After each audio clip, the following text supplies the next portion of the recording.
हरिओम।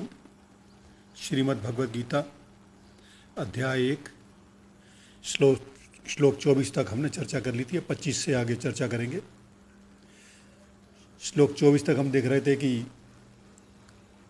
उसमें बहुत सारे महारथियों के नाम, फिर उसके बाद उन्हें जब शंख बजाया तो किसने कौन सा शंख बजाया, वह सब आ रहा था।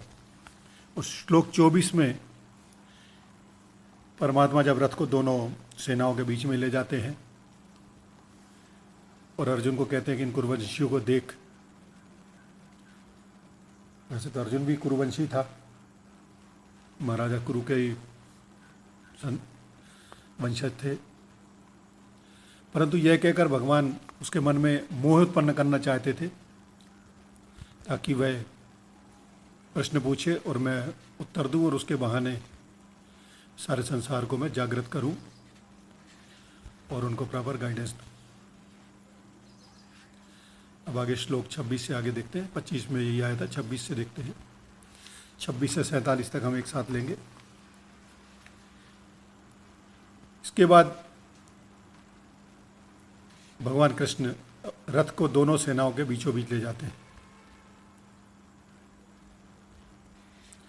और अर्जुन ने उन दोनों सेनाओं के बीच में खड़े होकर जब कुरुवंश की तरफ या कौरवों की तरफ देखा तो देखा कि उसके पितामह, आचार्य, मामा, भाई, पुत्र, पौत्र, मित्र और ससुराल के पक्ष के काफ़ी लोग खड़े थे जो युद्ध में उसके विरुद्ध में युद्ध करने को तैयार थे।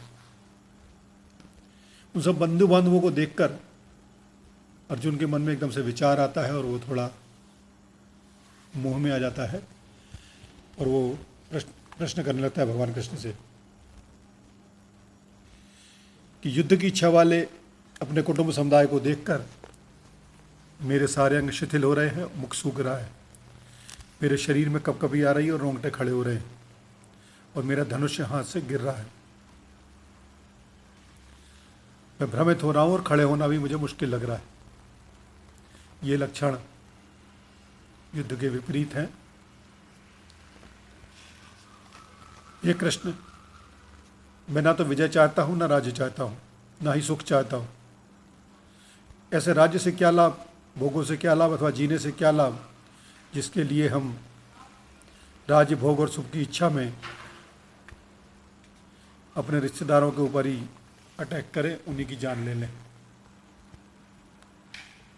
जितने भी संबंधी सामने खड़े हैं,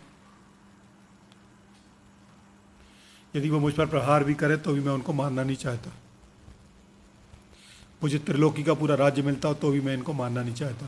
फिर पृथ्वी के राज्य के लिए मैं इनको क्यों मारूं? और इन संबंधियों को मारकर मुझे प्रसन्नता क्या होगी? इन आतताइयों को मारने से तो हमें पाप ही लगेगा।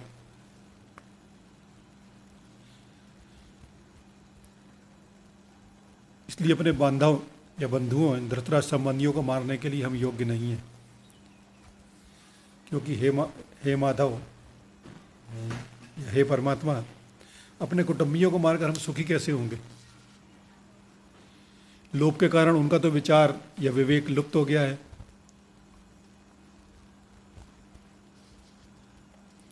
कुल का नाश करने से होने वाले दोषों को और मित्रों के साथ द्वेष करने से होने वाले पाप को वो तो नहीं देख रहे हैं।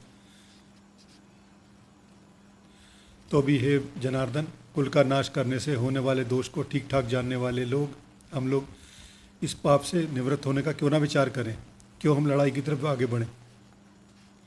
कुल का क्षय होगा तो कुल धर्म नष्ट हो जाता है और धर्म नष्ट होने से कुल को अधर्म दबा लेता है। जब अधर्म बढ़ जाता है तो कुल की स्त्रियां दूषित होने लगती हैं और हे वार्ष्णेय, स्त्रियों के दूषित होने पर वर्णशंकर पैदा हो जाते हैं और वर्णशंकर जो है कुलघातियों को, कुल को नरक में ले जाने वाला ही होता है।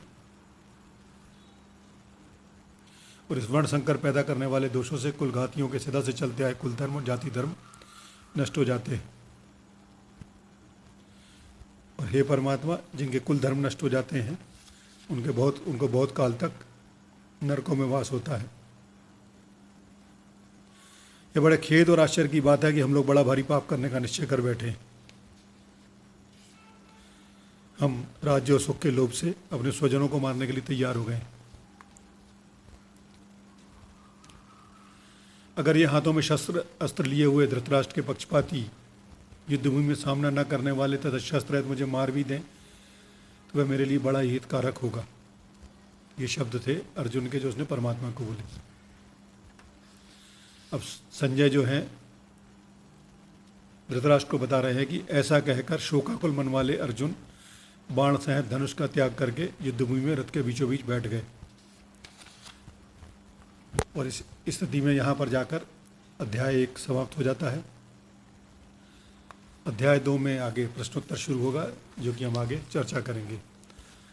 हरि ओम।